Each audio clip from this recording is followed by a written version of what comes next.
नमस्कार दोस्तों, मैं हिमांशु पंत आप सभी का इस YouTube के चैनल में स्वागत करता हूं। दोस्तों, क्यों भौंकते हैं रात्रि में कुत्ते और क्यों मिमियाती हैं बिल्लियां? ये प्रश्न शायद आप में से कई जनों के दिमाग में होगा या आप लोगों के पास ये प्रश्न का शायद जवाब ना हो, तो कोशिश करता हूं मैं इसका जवाब देने की।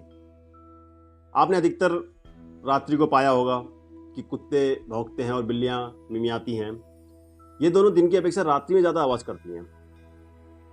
हालांकि कुत्ते का तो स्वभाव है, जब भी रात्रि में किसी को देखेगा तो तुरंत भौंकने लगेगा। अब रात्रि में तो सब सोते हैं, तो फिर इन्हें कौन दिखाई देता है? हालांकि हो सकता है चोर भी दिखाई दें, ऐसा कुछ नहीं है।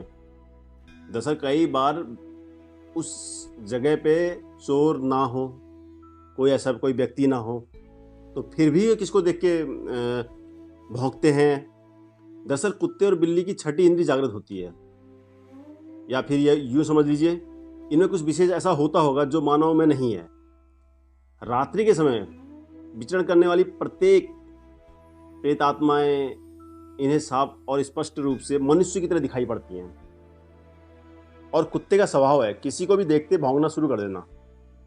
प्रेत आत्माओं का जो समय है वो रात्रि 12 बजे से 3 बजे के बीच में। आप देखेंगे भी, आपने कई बार गौर भी किया होगा कि इस टाइम पीरियड में कुत्ते ज़्यादा भौंकते हैं, विशेषकर शमशानों में, कब्रिस्तानों में, किसी सुनसान इलाके में। हाँ, कुत्तों को भविष्य का पूर्वाभास भी होता है, यानी वो फ्यूचर जानते हैं। शकुन शास्त्र में इसका विस्तार वर्णन मिलता है। अगर यदि कोई कुत्ता रात्रि के समय आपके घर के बाहर 3 या 4 दिन तक लगातार बैठकर रोए, तो अपशगुन माना जाता है उसे। किसी भी की मृत्यु होने का संदेह रहता है।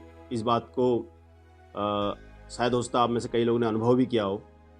अगर यदि आपके घर में कोई कुत्ता या बिल्ली पाल रखी है और वो रात्रि को बिना किसी वजह के आवाज़ करने लग जाए, तो समझ जाइए कि आपके घर के आसपास कोई प्रेत आत्मा विचरण करती है।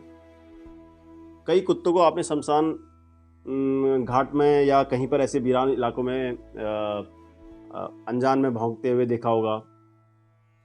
कई कुत्तों को आपने एक चीज़ और भी ध्यान दिया होगा कि मंदिर के बाहर आरती के समय रोते हैं, ध्वनि करते देखा गया होगा। कभी सोचा है कि आपने कुत्ते ऐसा क्यों करते हैं?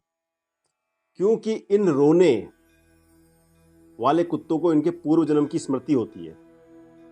इन्हें यह भी स्मरण होता है कि किस कर्म की वजह से इन्हें कुत्तों की योनि प्राप्त हुई। ये भगवान के सामने रोकर उनसे क्षमा मांगते हैं कि जो किसी के साथ इन्होंने कभी पिछले जन्म में विश्वासघात किया होगा या धोखेबाजी, छल गपट, पाखंड कुछ भी किया होगा, इसे उन्हीं कर्मों की वजह से इस जन्म में कुत्ते की योनि प्राप्त हुई। कुत्ते की योनि में वो पूर्ण रूप से आजीवन वफादार रहता है। कुत्ते में ये वफादारी का गुण इसलिए ही पाया जाता है। आजकल कुत्ते पालने का हालांकि फैशन हो चुका है, इसलिए गाय पालिए, जो आपका लोक और परलोक दोनों सुधार देगी। तो मुझे इजाज़त दीजिए। जो मैंने एक प्रयास किया था इस प्रश्न का जवाब देने का, शायद मैं इसमें सफल रहूँगा।